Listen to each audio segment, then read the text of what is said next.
let's walk through 3 foundational exercises I use with patients, especially those patients over the age of 50, to help to retrain those pelvic floor muscles. So we're not just strengthening the pelvic floor.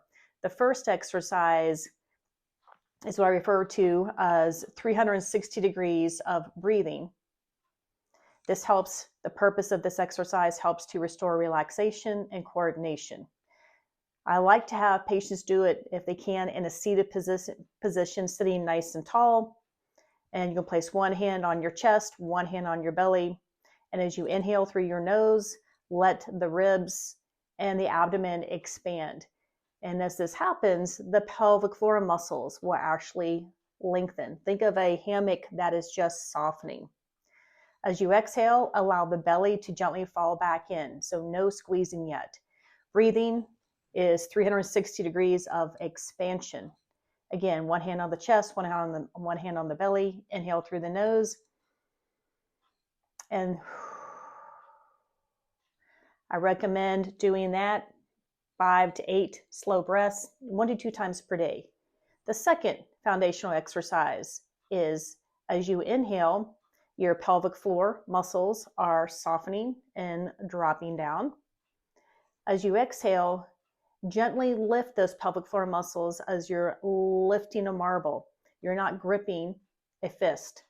So inhale, and then exhale. And as you're exhaling, lift that marble up with your pelvic floor muscles.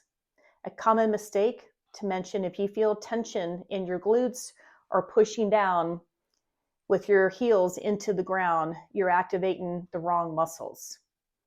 Recommend doing this 6 to 10 times. You can do it once a day.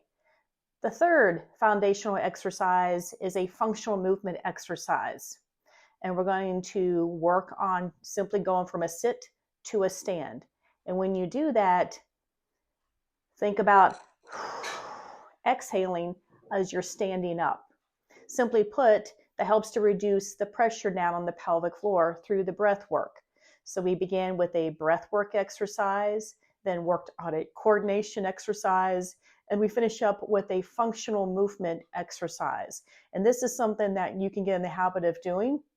You can exhale as you're getting out of bed. You can exhale going from a sit to stand. And doing several sit to stand in a row is a really good functional movement exercise.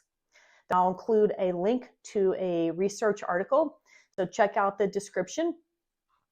The purpose of this channel, again, is to provide free information for pelvic health and overall improving functional mobility, especially as we age.